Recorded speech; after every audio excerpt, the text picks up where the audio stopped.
Militarização enterra agenda pacifista no Ártico com adesão da Finlândia e a OTAN, diz especialista.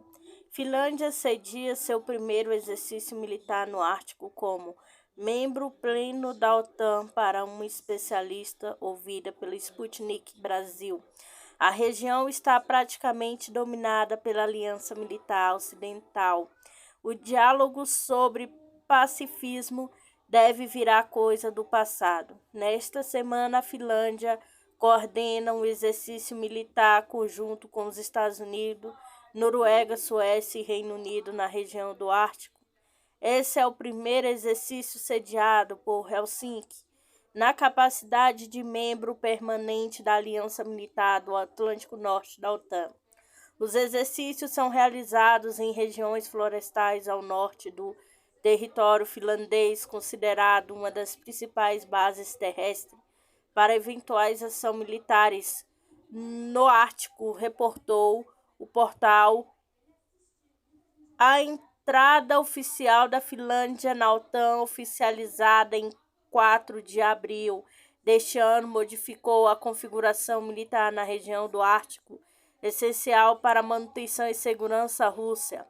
Entre os países que pertencem ao espaço ártico, Estados Unidos, Alasca, Canadá, Noruega, Suécia, Finlândia e Rússia, todos menos a Rússia são aliados à OTAN, uma vez que a Suécia está em processo de adesão, disse o pesquisadora do Grupo em Pesquisa em Estudo Estratégico e Segurança Internacional da Universidade Federal de Pernambuco, UFPE. Alana Monteiro, a Sputnik Brasil. Segundo ela, os debates entre os países do Ártico que tradicionalmente tratavam de temas como delimitação de fronteiras e gestão de plataformas continentais devem se tornar cada vez mais focados na área militar. Soldados funcionários do Serviço Nacional de Parques descarregam equipamentos, suprimentos de um helicóptero CH-47 Chinook do Exército dos Estados Unidos na geleira Carriltman em 27 de abril de 2022. Como adesão dos dois países à OTAN, Finlândia e Suécia, há crescente tendência de que os diálogos sejam voltados à segurança e militarização do espaço, disse Monteiro. Certamente não podemos prever um diálogo que visa o pacifismo. A adesão da Finlândia à OTAN gerou repercussão na Rússia, que lamentou o fim da neutralidade do país vizinho do norte. A política de não alinhamento militar de Helsinki serviu por muito tempo aos interesses nacionais finlandeses e foi um importante fator de construção de confiança na região do Mar Báltico e no continente europeu como um todo, afirmou o Ministério das Relações Exteriores da Rússia em comunicado. Para a chancelaria russa, a Finlândia terá um pouco de poder para definir os rumos da aliança e suas investidas militares na região do Ártico. A Finlândia tornou-se um dos pequenos membros da aliança que não decide nada, perdendo sua voz especial nos assuntos internacionais. Temos certeza que a história julgará este passo apressado, lamentou o Ministério Russo na ocasião da entrada formal da Finlândia na Aliança Ocidental. Monteiro também avalia que a escolha finlandesa de abandonar a sua neutralidade e aderir à organização leva à limitação de sua soberania nacional. Por outro lado, o especialista lembra que Finlândia, por ter se aliado à OTAN desde 1994, já observava diversas regras da organização mesmo antes de sua adesão formal, como, por exemplo, obrigações de comprometer 2% do PIB com gastos militares. O que muda a partir da adesão? Estarem protegidos pelo artigo 5º do Tratado da OTAN, que trata da defesa coletiva, ou seja, prevê que em caso de ataque contra um dos aliados, este será considerado ataque a toda a aliança, Dessa forma, é indiscutível que a Finlândia se tornou uma peça fundamental no xadrez da geopolítica europeia, concluiu a pesquisadora. Entre os dias 29 de maio e 9 de junho, a Finlândia cedia, em parceria com a Suécia, Dinamarca e Noruega, as manobras militares exercício Challenge ACE 2023 sob os auspícios da OTAN. De acordo com o Ministério da Defesa da Suécia, o exercício envolveram a participação de 120 bombardeios e aeronaves de alerta antecipado, assim como 2.700 militares em 14 nações, conforme reportou a Prensa Latina.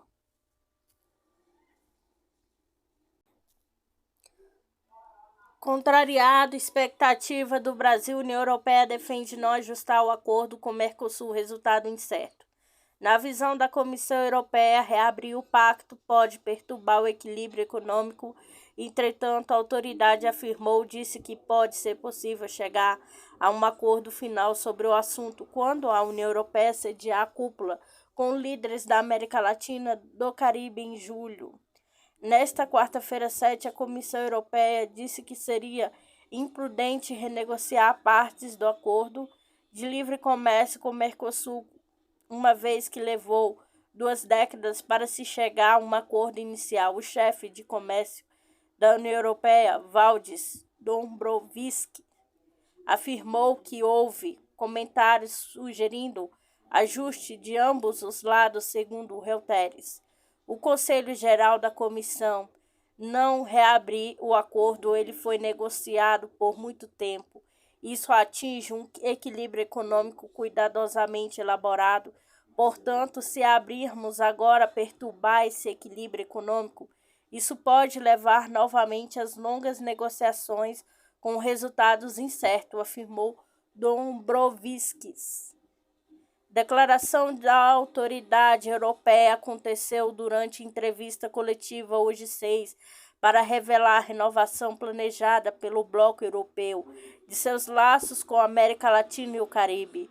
O presidente Luiz Inácio Lula da Silva disse na semana passada que o Brasil não assinaria o pacto comercial sem ajuste, apontando especificamente para a oposição de seu governo permitir que as empresas europeias vendam para o setor público brasileiro, relata a mídia.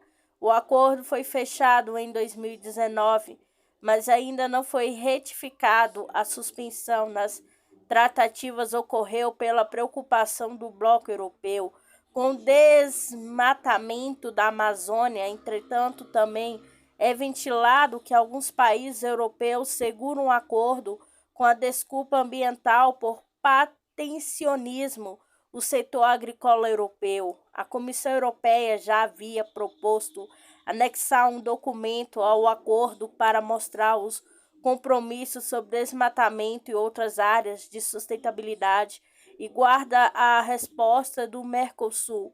Dombrovskis disse que pode ser possível chegar a um acordo final sobre isso em meados de julho, quando a União Europeia sediará uma cúpula com líderes da América Latina e do Caribe. Precisamos fazer progressos significativos na cúpula, que então estabelece um caminho claro para a finalização, acrescentou o chefe do comércio da Comissão Europeia.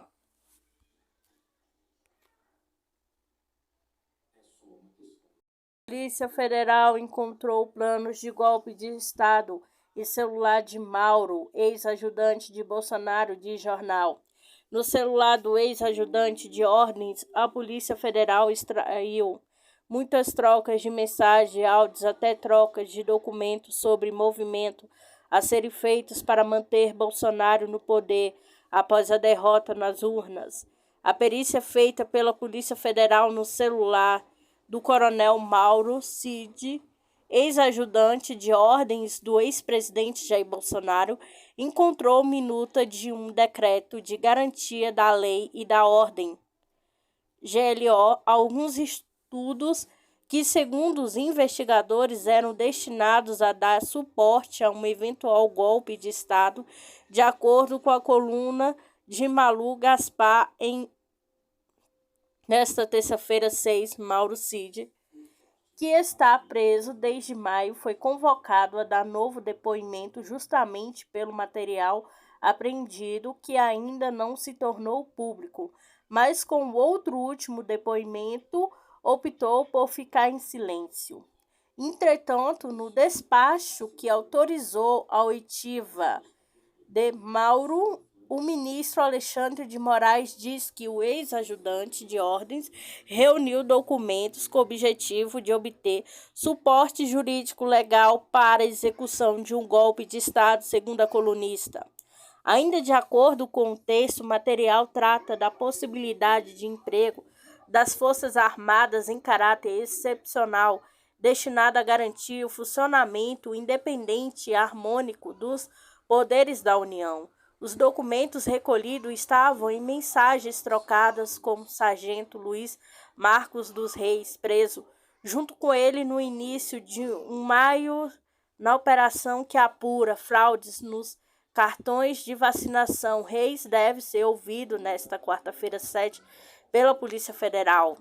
Em áudios que já tinha vindo a público, Mauro e o ex-major Ailton Barros, também preso, conversam com o coronel, ex-secretário executivo do Ministério da Saúde, Elcio Franco, sobre como mobilizar o comandante do Exército para uma intentona golpista, além da minuta dos pareceres que recebiam de diversas pessoas.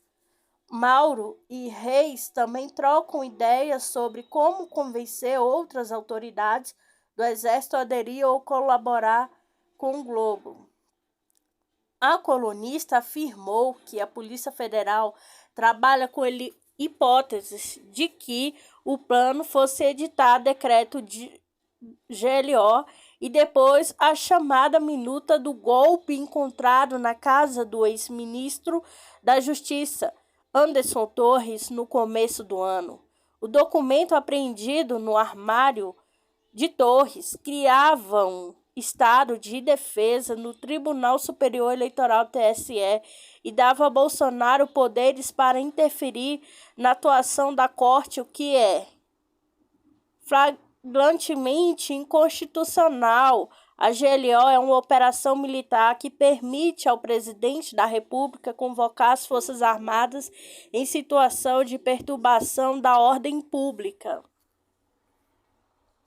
Em telefonema com Erdogan, Putin chama a destruição da barragem de Kakhovka de uma ação bárbara. O presidente russo Vladimir Putin teve uma conversa telefônica com o presidente da República da Turquia, Recep Tayyip Erdogan, nesta quarta-feira 7. Os presidentes trocaram opiniões sobre a situação de torno da Ucrânia, assinalaram o compromisso assumindo no sentido de uma execução coerente de projetos conjuntos no domínio da energia, do comércio e do turismo, e concordaram igualmente em manter um diálogo pessoal regular, informa o serviço da imprensa do Kremlin. O líder russo disse ao seu homólogo turco de Kiev fez uma aposta perigosa na escalada, usa métodos terroristas e organiza sabotagens na Rússia.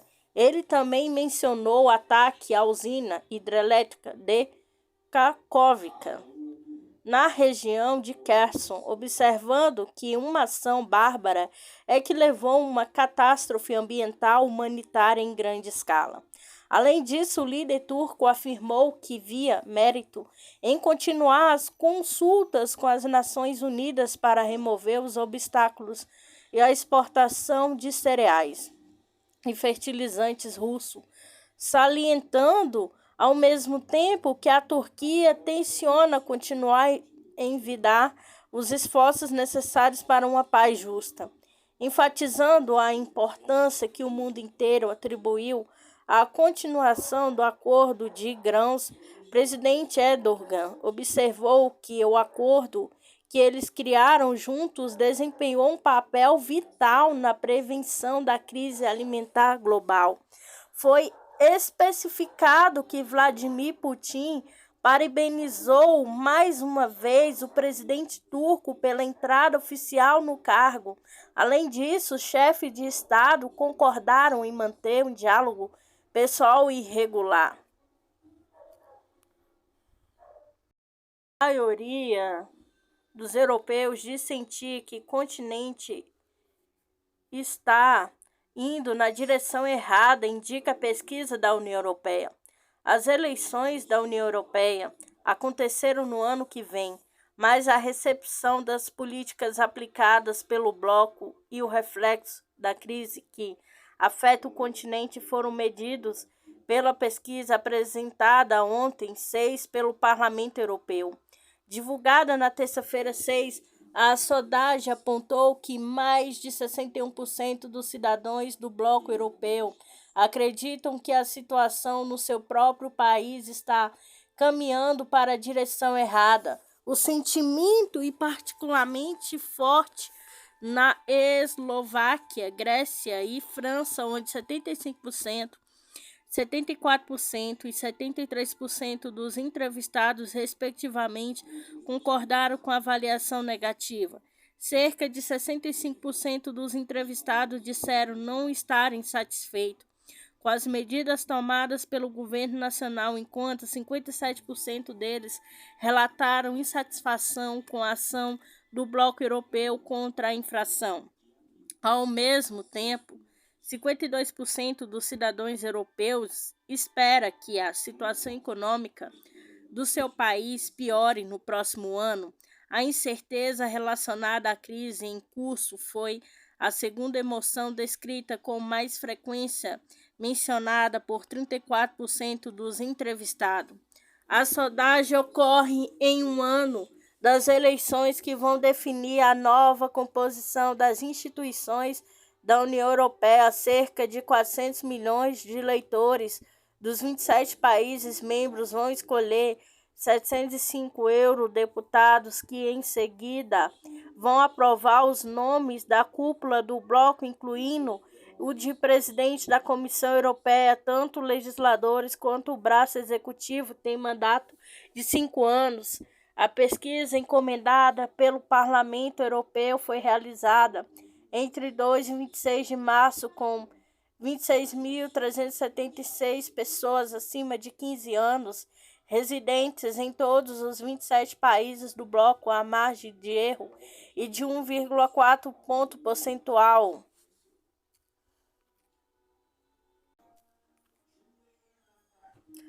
Ash Blickling se superou na favoricidade de seu compromisso com o conflito na Ucrânia.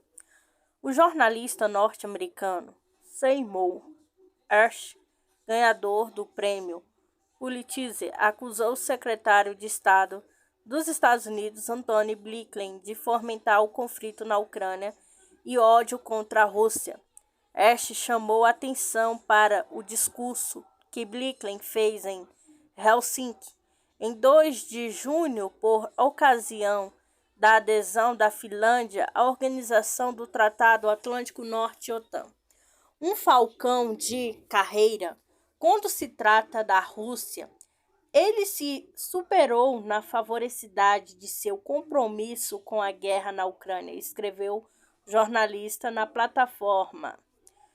Hersh ressaltou que Blinken desconsiderou qualquer conversa sobre o esforço de pacificação e um cessar-fogo que é desesperadamente necessário para o exército ucraniano e os cidadãos da Ucrânia.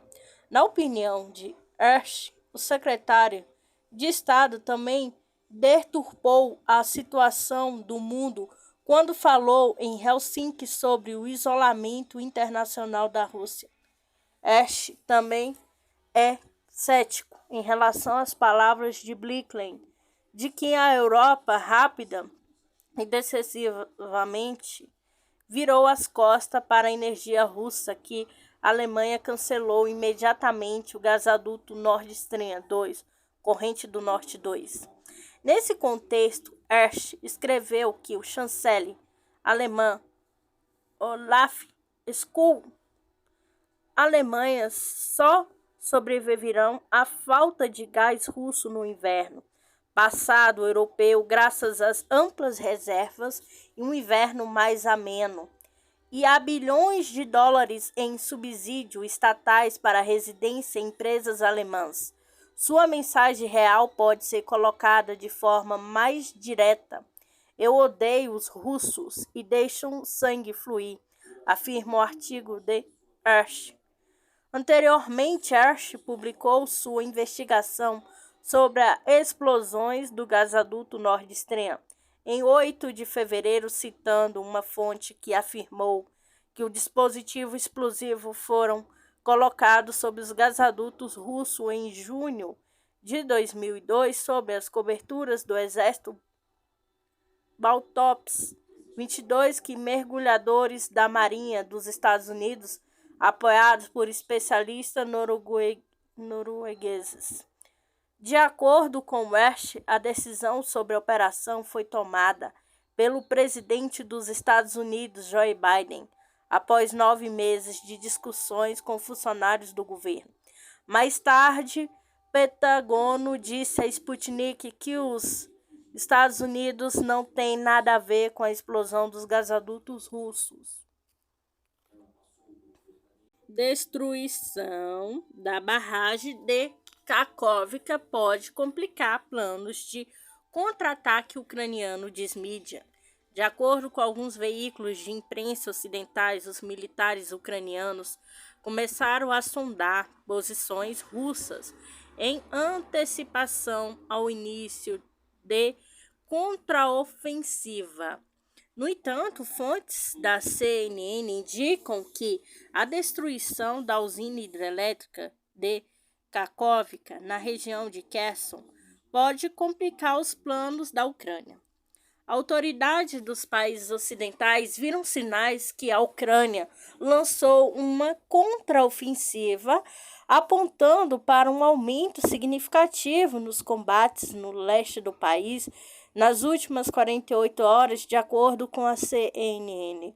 De acordo com o funcionário da Organização do Tratado do Atlântico Norte, OTAN, representante da inteligência militar europeia, que desejou permanecer em anonimato, os ataques preliminares, também conhecidos como operações formativas, foram realizados há pelo menos 2 semanas. Em particular, de acordo com fontes da emissora, a destruição da barragem pode agora tornar mais difícil para as tropas ucranianas atravessar o rio Dnieper e atacar oposições russas lá. O colapso da barragem já criou um desafio humanitário significativo no qual o governo ucraniano precisará abordar e canalizar os recursos. De acordo com o embaixador anonimato de um país europeu em Washington, Kiev provavelmente terá que mudar todos os planos relacionados às operações nos territórios jusante da barragem.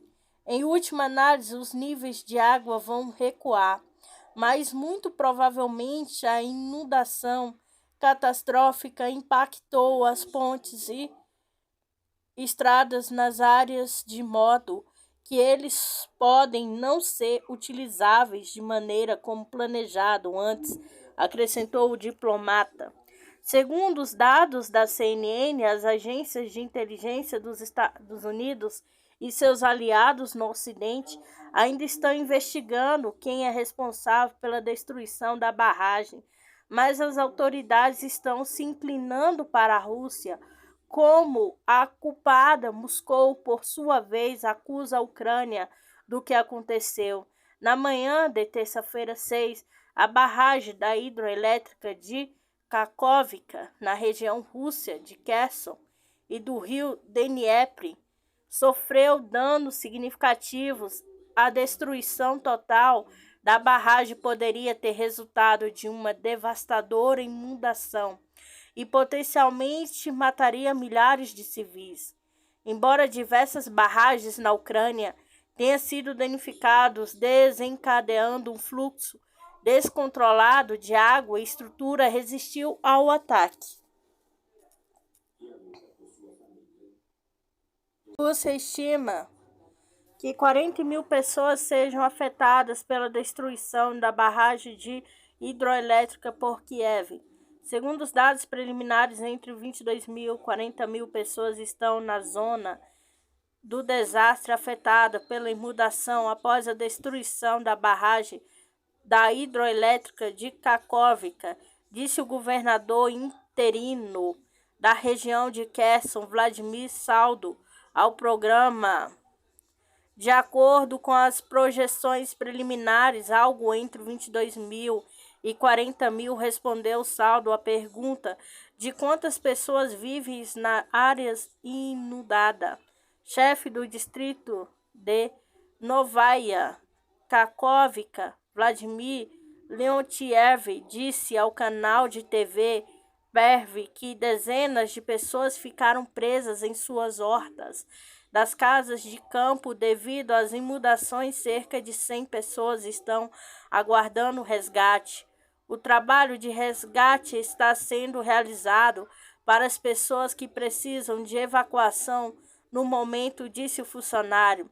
Na própria Novaya Kakhovka, às 9 horas, horário local, às 3 horário de Brasília, o nível da água caiu cerca de meio metro, acrescentou Leontiev. A parte superior da barragem, os equipamentos da usina hidrelétrica de Kakhovka foram destruídos por um bombardeio na noite de 6 de junho. Com o resultado, enormes volumes de água começaram a jorrar da barragem em direção às zonas inferiores. A evacuação da população está em curso. De acordo com o porta-voz da presidência russa, Dmitry Peskov, ao destruir a usina hidrelétrica, o regime de Kiev tentou privar a Crimeia de água, porque o canal que abastece a península, alimentado pelos reservatórios de Kakhovka, que em breve ficará muito reduzido. Ele também associou as ações criminosas e as falhas das forças armadas ucranianas durante a tentativa mal sucedida de contraofensiva. Rússia, grupo de sabotadores da Ucrânia, fez explodir duto de amônia na região de Kharkovia. Um grupo de sabotagem ucraniano fez explodir o duto de amônia Toliat, Odessa, na região de Kharkovia. Há feridos entre a população civil, informou nesta quarta-feira 7 o Ministério da Defesa da Rússia.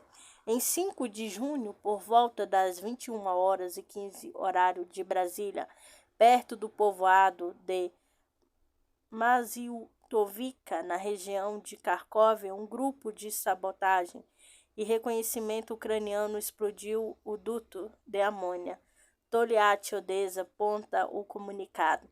A entidade de defesa da Rússia qualificou o sucedido de ato terrorista. Há feridos entre a população civil. Eles receberam todos os cuidados médicos necessários. Forças armadas da Ucrânia tentaram romper a defesa das forças russas na área de Artyomovsk, Bakhmut, na denominação ucraniana. O adversário não atingiu o objetivo da ofensiva, disse o tenente-general Igor Kanashnikov, representante oficial do Ministério da Defesa da Rússia. Ressalta-se que na área de Artyomovsk, o regime de Kiev perdeu até 415 militares, 2 tanques, 9 veículos blindados de combate, 6 carros, uma peça de artilharia autopropulsado de Vozdika e um abuseiro MSTAB. Na República Popular de Lugansk, RPL, militares russos supriram atividades de 3 grupos de inteligência e reconhecimento ucraniano. Kanashnikov informou também que nas últimas 24 horas, na direção de Kupiansk, foram eliminados mais de 50 combatentes ucranianos, 3 veículos blindados de combate, 2 carros, bem como uma peça de artilharia ultrapropulsado Paladin de produção dos Estados Unidos. Meios de defesa antiaérea da Rússia derrubou no último dia 2 caças ucranianas Su-27 MG-29 na República Popular de Donetsk, RPD, na região de Zaporozhye, e interceptaram 24 projéteis de vários sistemas de lançamento múltiplo de foguetes, entre os quais HIMARS, Uragan e Vulcan. Também foram derrubados 22 drones. Na área da cidade de Avdiivka, na RPD, tropas russas destruíram 2 depósitos de materiais combustíveis de 110 brigadas mecanizadas das forças ucranianas. Kanashnikov relatou que na direção de Kherson foram liquidados até 60 soldados ucranianos, uma peça de artilharia M777 e um abuseiro MSTAB e um abuseiro autopropulsado de Vozdika. As Forças Armadas da Rússia prosseguem a operação militar especial na Ucrânia, anunciada pelo presidente russo Vladimir Putin em 24 de fevereiro de 2022. Segundo o chefe de Estado da Rússia, entre os objetivos principais da operação lançada estão desmilitarização e desnazificação do país vizinho. Mídia. Ao prolongarem o conflito ucraniano, Estados Unidos fortalece a China e enfraqueceu o Ocidente. Washington precisa dialogar com Moscou para conseguir uma trégua na Ucrânia. O congelamento do conflito permitirá que os Estados Unidos não desperdicem seus recursos em um problema de pouco interesse para eles e se concentrem na crescente influência da China, que não esconde suas aspirações de se tornar uma potência mundial, escreve The Hill.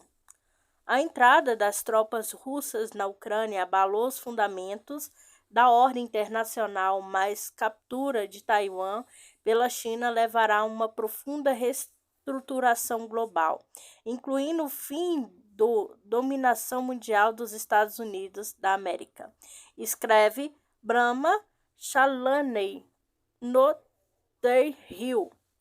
De acordo com ele, a crise ucraniana distraindo os Estados Unidos, problemas crescentes na região do Indo-Pacífico.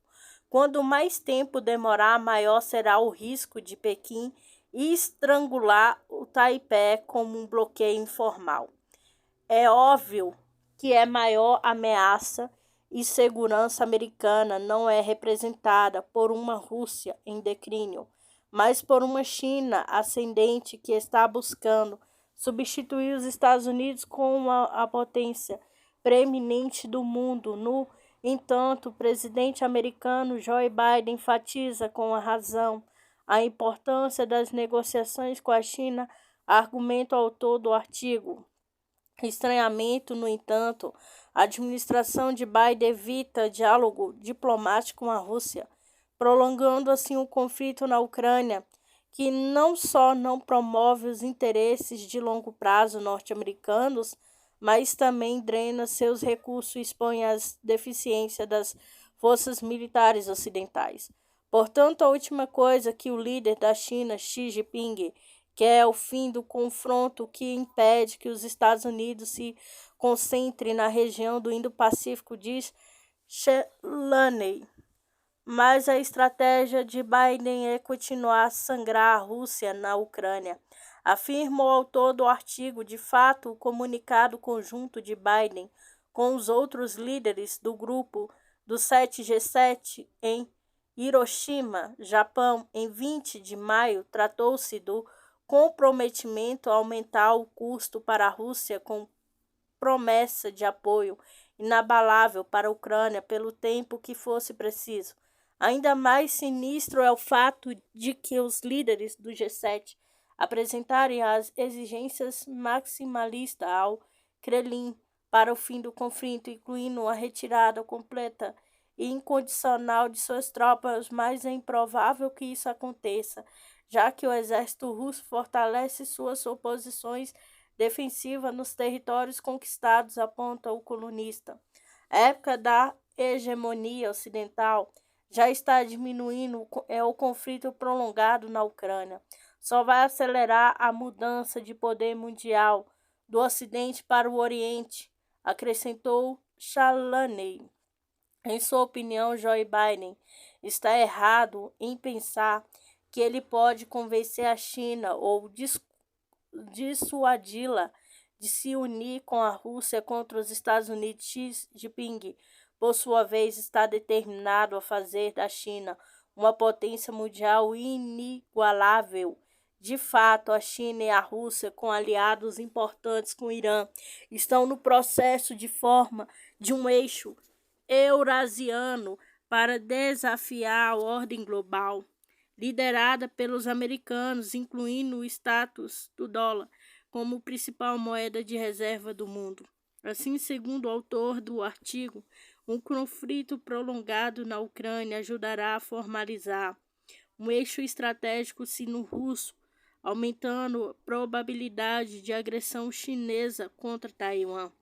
Por outro lado, um conflito congelado na Ucrânia, decorrente de um cessar-fogo, manterá Moscou preocupado, deixando os Estados Unidos se concentrarem menos na Rússia, o país mais sancionado no mundo, mas em uma China globalmente expansionista, concluiu Chalaney.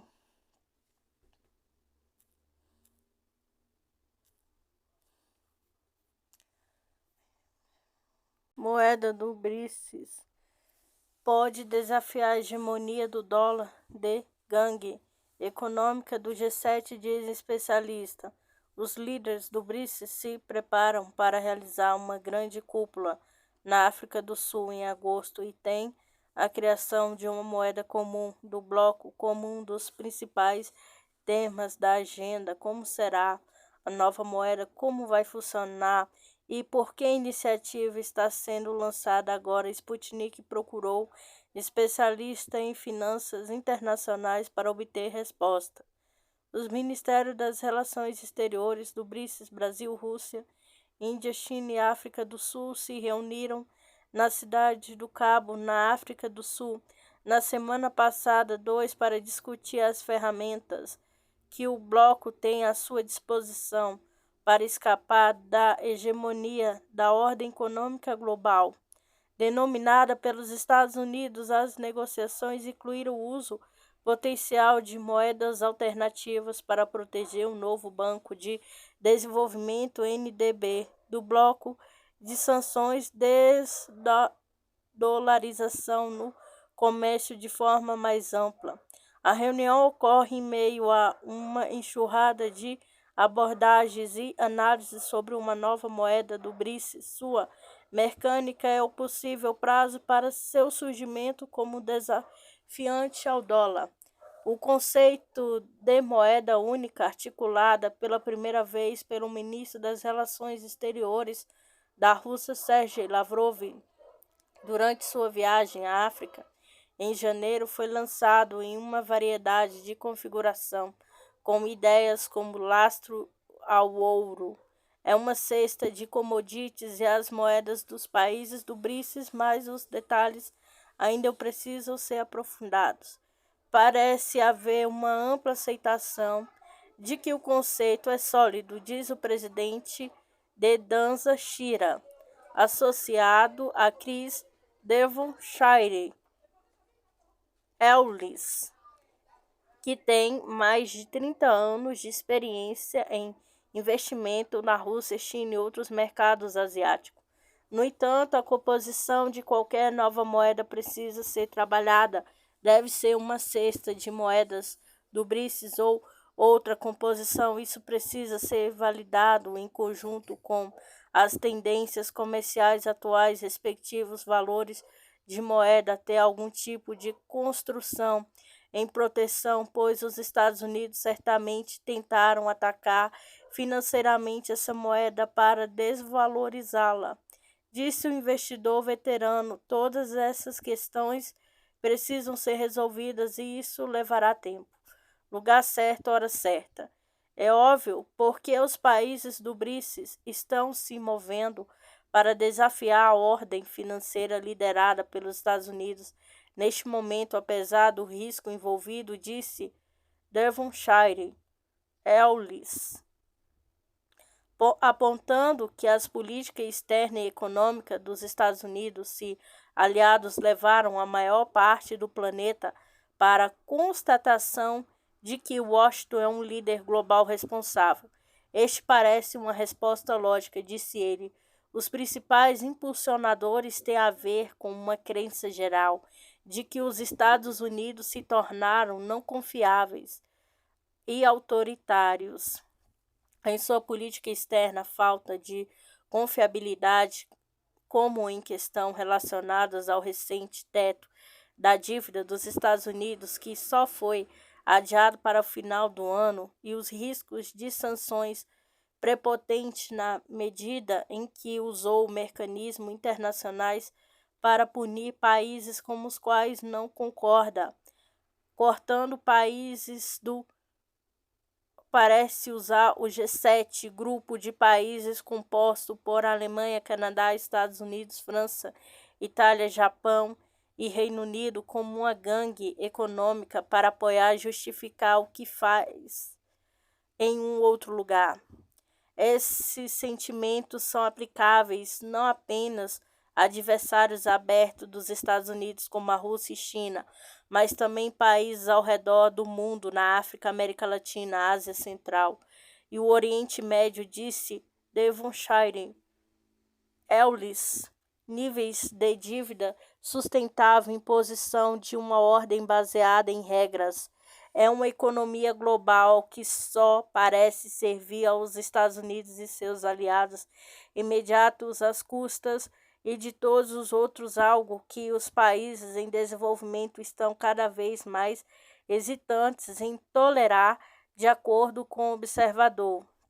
Consequentemente, disse ele sente que é necessário um reequilíbrio e estão instigando isso para mudar a estrutura global para um modelo mais sustentável, que inclua o desenvolvimento e posterior introdução de uma moeda alternativa que possa ser usada quando não estiver negociando com os Estados Unidos e seus aliados imediatos.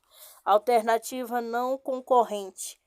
Devonshire Ellis enfatizou que a possível moeda do BRICS deve ser vista como alternativa ao dólar e não como uma concorrente. A concorrência sugere que tem uma relação com o dólar americano e o conceito dessa moeda é oferecer uma alternativa não relacionada que opere sem o dólar americano, opressão econômica.